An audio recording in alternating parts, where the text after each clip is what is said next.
So you just went on a Day of the Tentacle. Yes, I finished playing that, and I did one of my favorite things to do is to be the completionist and get all the trophies for that particular game, which I did today. We played it a little bit yesterday, but I got all the trophies that I needed to get today, and I got the platinum trophy, which is called OCD, which is probably something I have. OCD is the name of the trophy. Yes. You might have. You down with OCD? Yeah, you know me. I didn't even want to do that. No, I know. All right, go back to what you're saying. No, so this thing called Community Scholars Day, and I'd never done it before. They do it every year. Community? We cancel classes for it and everything. But I was part of a grant this year. Do your students go? We get strongly advised to tell our students to go, but I give my students so much damn work that I have never really made it a point to tell them to go. But I might now because I've seen what is there, and it's interesting. And I think with the stuff that I went to, we could have stood to have some more students there. There's a lot of grad students, a lot of other colleagues and things like that, but not as many youngins. No youngins, no. Not as many. We had some. So I had to be there for a panel about this grant that I was a part of. So there wasn't any like young teacher. No, not this time around. No.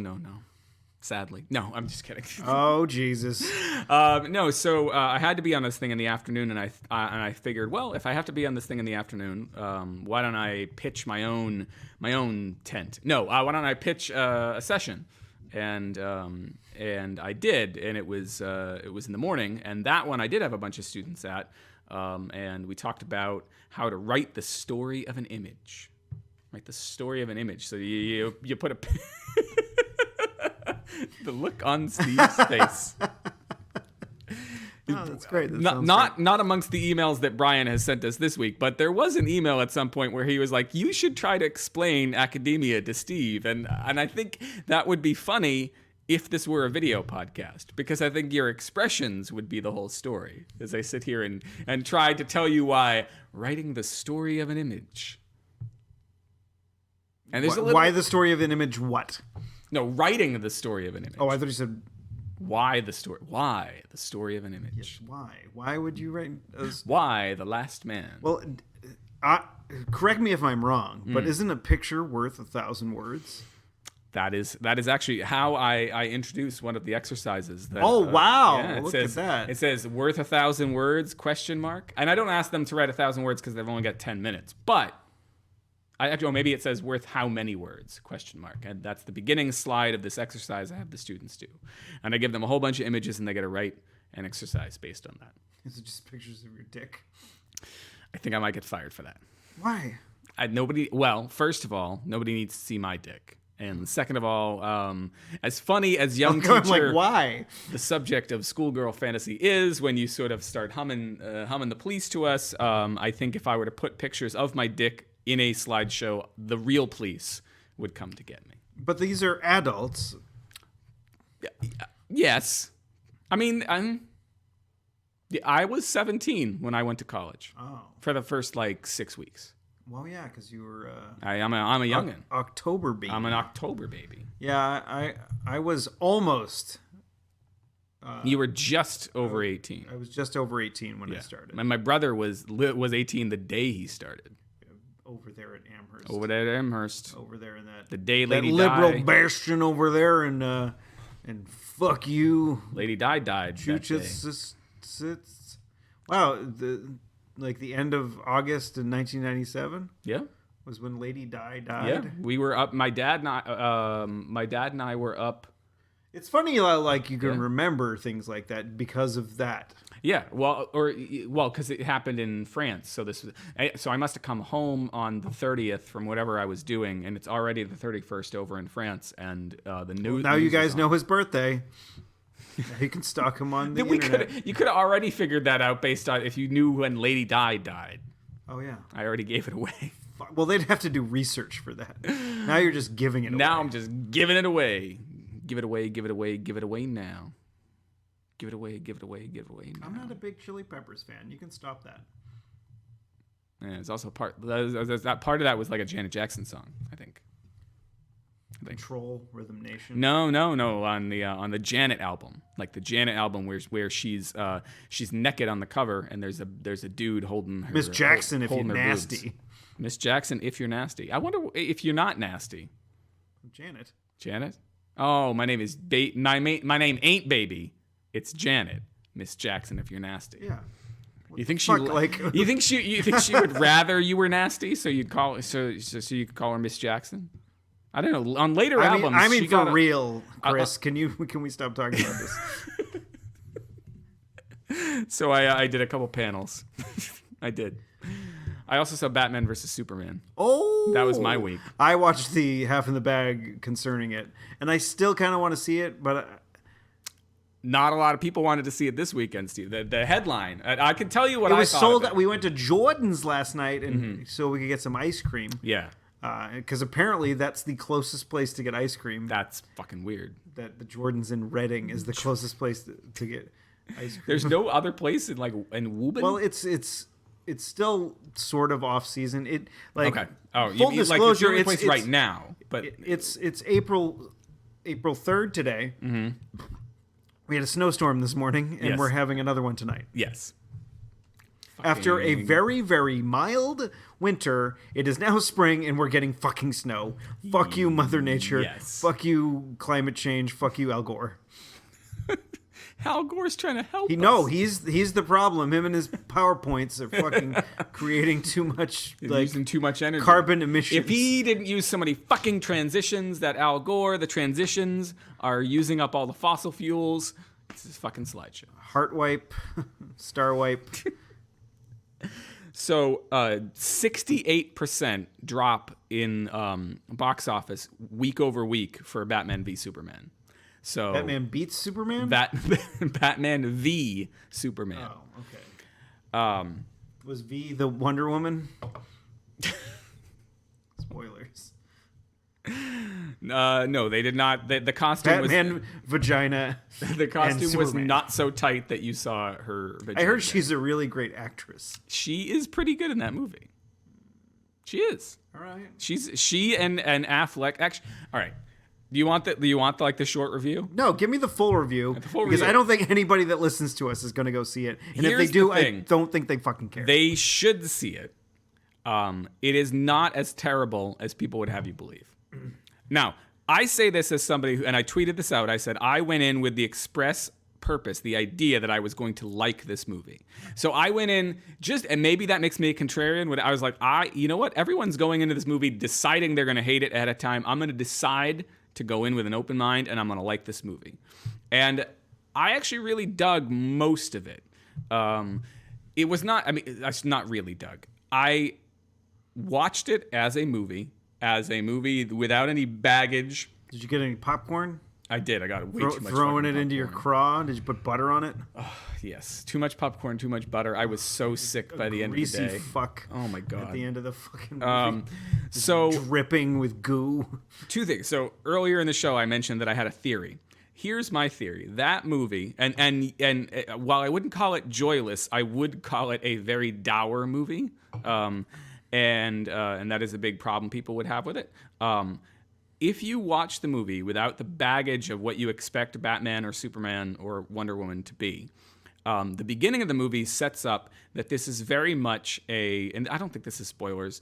If you've seen Man of Steel, which is the movie I haven't. Okay, so the movie that precedes this involves a huge battle between Superman and General Zod, during which a lot of Metropolis comes falling down. And then Batman gets mad.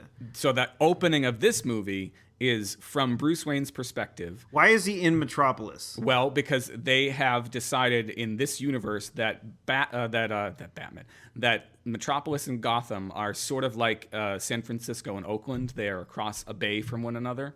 So Gotham is the Oakland in this metaphor. It is the grittier, grimier side of the bay, and then Gotham is the San Francisco. Okay, so it's not far. It's not far. Why So- the fuck doesn't Bruce Wayne just build some shit in Metropolis as well? He did, and so that's But how not in this- the comic books, right? Not in the comic books. No, this is as far as I know, this is a pretty. All right, Zack Snyder, we need to fucking cross over these fucking. Where's the Hall of Justice gonna be? I don't know. Metropolis. People have decided Is it gonna be in a lake? That Zack Snyder is a bad filmmaker. Oh, okay. And he might be, but that people have decided. Didn't he make that. 300? He did make 300. All right. Well, the thing is, like, I liked 300. I don't know. It was. I like Watchmen. It was. I like his. Watchmen was interesting. The only version visually. The only version of Watchmen to watch is the Ultimate Edition of Watchmen, which is his director's cut plus this Tales of the Black Freighter movie that they animated movie that they splice into it, which gives you roughly the full experience of the comic book. All right. Well, maybe do you have that? I do have that. I can try to get you a copy of that. Try to get me a copy. I might be able to find. You know, they might be able to follow. Oh wait, you digitized everything. I digitized everything. Yeah. The way to watch Batman v Superman is to look at the opening sequence in which Bruce Wayne is running through a metropolis that looks very much like New York City on September 11th, and to keep in mind that from Bruce Wayne's perspective, he has the opportunity to essentially track down and beat the shit out of the Osama bin Laden of this metaphor in the form of Superman. So if you watch it with that in mind, I think the movie makes total sense. He is completely suffering from PTSD from having walked through what is Zack Snyder is not being subtle at all. You know, at one point. Bruce Wayne. He's not known for his subtlety. He's not known for his subtlety. He is not being subtle here at all. Anyway, watching it and not being precious about who Batman or Superman or Wonder Woman are supposed to be, I enjoyed it. The last half hour, 45 minutes suffers from two major problems of genre films. One of which is that the stakes have been raised so high that all you can do is have people beat each other up and blow up buildings. And then Batman hits fucking Superman with a toilet. Yes.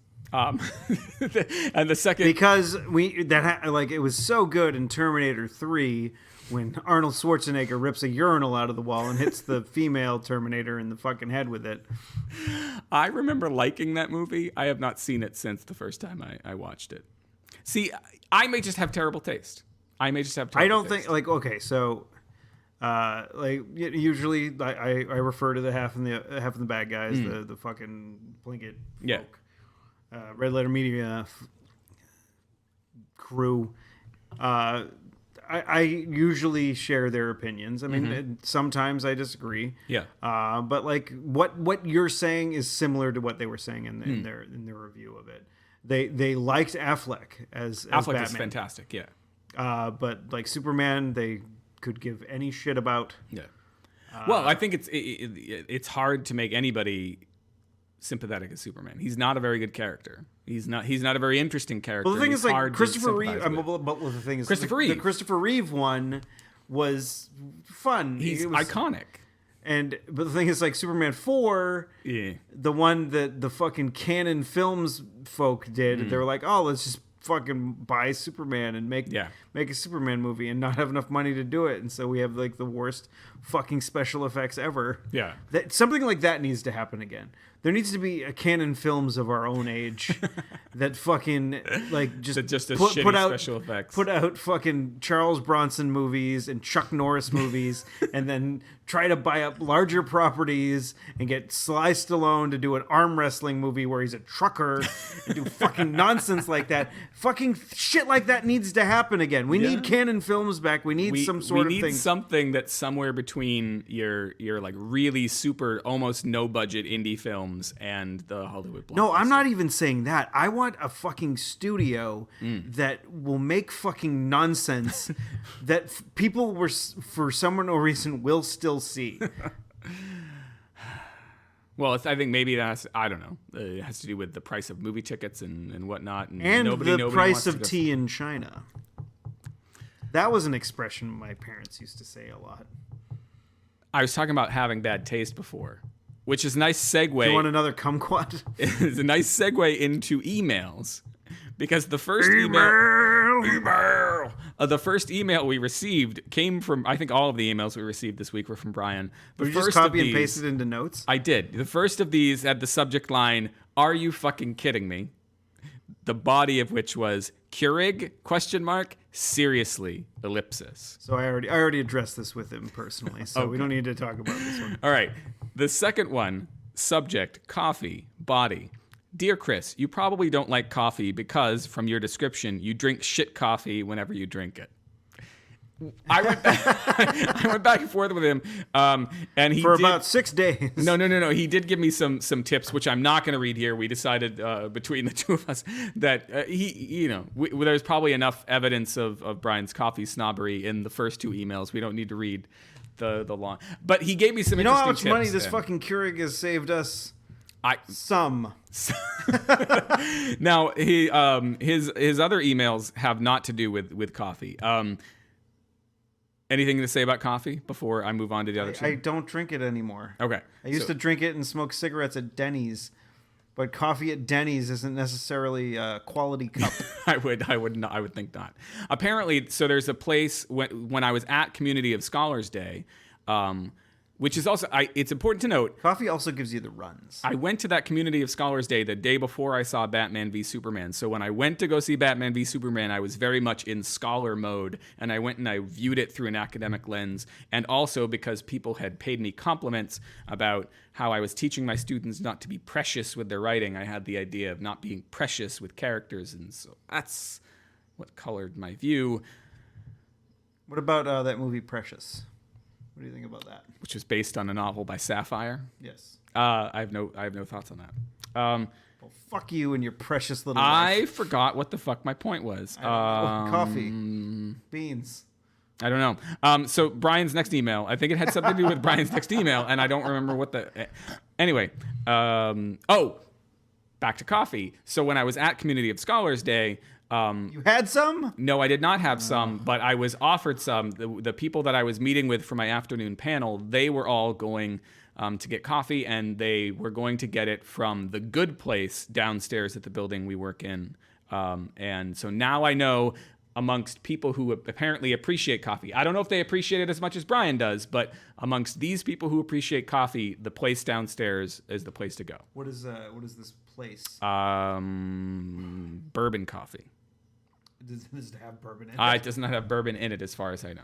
We should do a bourbon show. We should do a bourbon. Oh, not tonight. I got to drive. Yeah, I know. Yeah. All right. So Brian's next email. Subject: Hulk Hogan video. Kumquats and bourbon. Kumquats. We can't call the episode that because we didn't drink the bourbon. Yeah. But that would be good. So this is Brian.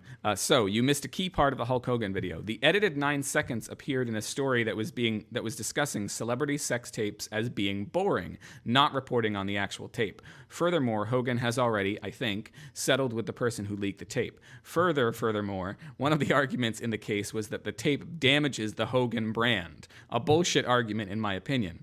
Anyway, one of the more plausible theories behind why Hogan is trying to suppress the video is because he uses a number of racist epithets in it. I'm not arguing for celebrity sex tapes. I think vapid celebrity culture is stupid and try to avoid it at all costs, but a ruling like this sends a dangerous precedent in regards to journalism and free press. All right, maybe he's right. But on the other hand, Hogan keeps you rolling. All right, one last email, and then we're pretty much at the end of the show. So this one also had the subject line of coffee, but it has nothing to do with coffee. He said, and I'd like to pass along this link in response to the North Carolina blatant discrimination of those who don't conform to quote-unquote normal standards of identity bill. He passed on this link, which I will put in the show notes, which will be at clarkwoods.com/hot/88. And the specific link he posted, so this is a list of myths. Myth number 3, letting trans people use the bathroom matching their gender identity is dangerous. So it reads, transgender people generally prefer using the bathroom that matches their gender identity, not the one that corresponds with the gender they were assigned at birth.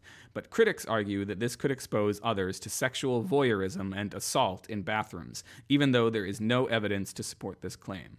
Former Arkansas Governor Mike Huckabee perpetuated this myth at a 2015 convention, stating, quote, now I wish someone had told me that when I was in high school that I could have felt like a woman when it came time to take showers in PE. I'm pretty sure that I would have found my feminine side and said, Coach, I think I'd rather shower with the girls today, unquote.